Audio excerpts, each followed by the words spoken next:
আপনি কি জানেন আপনার বাড়ির এক কোণে রাখা একটি জবা গাছ আপনার ভাগ্য বদলে দিতে পারে? বাস্তুশাস্ত্র মতে জবা গাছ শুধু একটি ফুলের গাছ নয়, এটি এক আশীর্বাদ, এক শক্তি এবং এক পবিত্র উপস্থিতি। জবা গাছ বিশেষভাবে শুভ কারণ এই গাছের ফুলটি মা কালীর অতি প্রিয়। যাদের বাড়িতে এই গাছ থাকে এবং নিয়মিত এই ফুল দিয়ে পূজা করা হয়, তাদের জীবনে এক ধরনের শান্তি, সুরক্ষা এবং শুভ শক্তির প্রবাহ শুরু হয়। বাস্তুশাস্ত্রে বলা হয়েছে, বাড়িতে জবা গাছ থাকলে তা পরিবেশে পজিটিভ এনার্জি ছড়ায়। এই গাছ আপনার চারপাশের নেগেটিভ শক্তিকে শোষণ করে, ঘরের মধ্যে তৈরি করে এক স্নিগ্ধ, পবিত্র এবং শক্তিশালী আবহাওয়া। বিশেষ করে যদি আপনি জবা গাছটি বাড়ির দক্ষিণ বা দক্ষিণ পূর্ব কোণে রাখেন, তাহলে সেই গাছ বাড়ির অর্থভাগ্য উন্নত করতে সাহায্য করে। এই কোণটি অগ্নিকোণ, যেখানে আগুন, শক্তি এবং সমৃদ্ধির বাস। জবা গাছ সেই শক্তিকে জাগিয়ে তোলে। আপনি যদি সকালে উঠে স্নান করে জবা গাছে জল দেন এবং ধূপ দেখান, তাহলে সেই জল আর ধূপ শুধুমাত্র গাছ নয়, পুরো বাড়িকেই পবিত্র করে তোলে। শাস্ত্রে বলা হয়েছে, যেখানে ফুল ফোটে সেখানে ঈশ্বরের অবস্থান। জবা গাছ যখন বাড়িতে ফুল দেয়, তা আসলে দেবতার উপস্থিতিরই এক নিঃশব্দ বার্তা।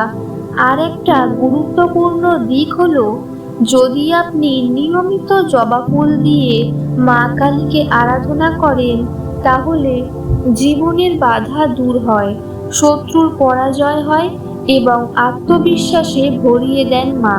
বিশেষ করে শনিবার বা অমাবস্যায় জবা ফুল দিয়ে কালী মায়ের পূজা করলে কৃপা অনেক গুণ বেড়ে যায়।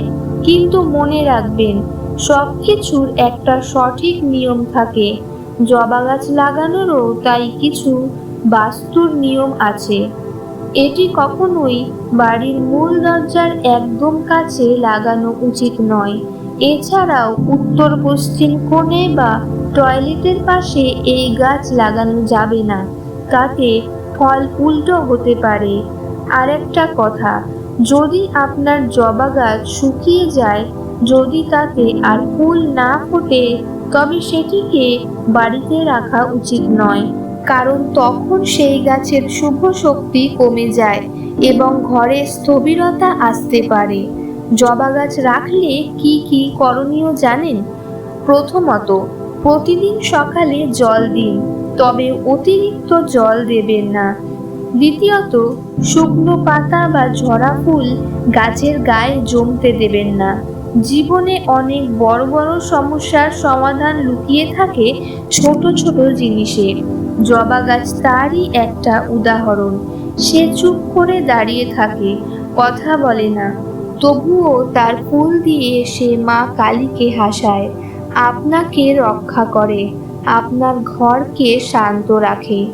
তাই যদি এখনো আপনার বাড়িতে জবা গাছ না থাকে, তাহলে আজই একটা জবা গাছ আনুন। আর যদি থাকে, তাহলে আজ থেকেই তার যত্ন নিতে শুরু করুন। জবা শুধু ফুল নয়, সে আপনার ঘরের সৌভাগ্য, সে আপনার ঈশ্বরের আশীর্বাদ। ভিডিওটি ভালো লাগলে লাইক করুন এবং চ্যানেলটি সাবস্ক্রাইব করে সঙ্গে থাকুন।